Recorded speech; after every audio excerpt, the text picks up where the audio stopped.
Let's talk about copperheads. I love copperheads, but most people I talk to do not, and they definitely don't want them in their yard.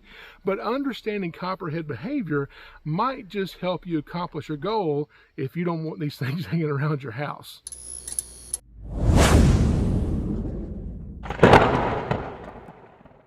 When you find a copperhead in your yard, especially an adult copperhead, you can rest assured, even if you haven't seen it before, that that copperhead's been there for probably a very long time.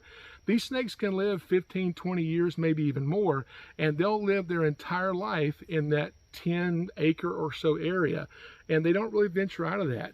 And each individual copperhead's range all kind of overlaps each other. So today you may have one copperhead in your yard. Tomorrow you may not have any. Next week you could have 5, as they continually move around throughout their habitat all season long. So when you finally find a copperhead, that means this snake kind of made a mistake and you just got lucky, because this snake's #1 defense is camouflage. And when it's out here in the woods and you walk right past it, hopefully you don't step on it. It knows when it's still and not moving, that's when camouflage works the best. Most snakes you get close to outside, you never know you did. The most effective thing to do if you don't want copperheads in your yard is not to just focus on getting rid of the snake. Focus on getting rid of why the snake's there. Some people want that copperhead killed or removed because when it's gone, they feel better knowing that copperhead's gone. But is your problem really solved? Changing the habitat is so much more of an effective way at reducing the number of snakes you have in your yard. Killing the snakes puts you at risk for a bite. Catching the snakes puts you at risk for a bite.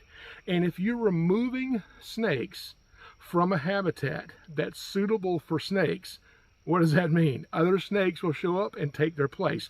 What are some things you can do to change the habitat where copperheads, when they come to your yard, decide they don't like it and keep on going and go to your neighbor's yard? There's a few things you can do. One thing is, don't use pine straw in your flower beds. Pine straw doesn't attract snakes necessarily, but when copperheads find it, they can easily burrow underneath it and hide. So it's a whole big hiding place. Instead, use bark, mulch, or rock. Bark, mulch, and rock don't repel snakes, but copperheads have a much harder time burrowing under it, so you're eliminating a hiding place. You know, plants like juniper and ivy, things that grow really thick and cover the ground, are great places for copperheads to hide. Any type of shrubbery or bush that grows really thick and hides the ground around it, if you have to have it, don't have it near walkways or near places where people frequent, because that's probably where your copperheads are going to end up. So trimming up shrubbery, bushes, getting rid of debris. If you have firewood, stack it up off the ground. That won't eliminate a copperhead from going in it, but it's a lot less likely to have them there. Mothballs, lime, sulfur, commercially available snake repellent. Snake doesn't care about it. People put that stuff out and they swear by it because they'll put it out, then they don't see a snake. Then they'll see a snake later and like, oh, it's time to reapply the snake repellent. But snake repellent, oh man, he is on fire today biting this hook. Snake repellent does not repel snakes. I really wish there was a good product out there that did. I would recommend it to you. I would even sell it to you, okay? But there's nothing out there that's worth your money as far as a quick fix chemical to put out to repel snakes. You know, you're wasting your venom on my snake hook.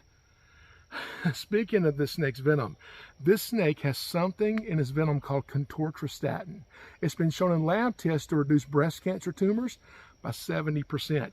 Scientists can take that contortristatin and use it to make vicrostatin, which has been shown to reduce ovarian cancer and prostate cancer by 90%.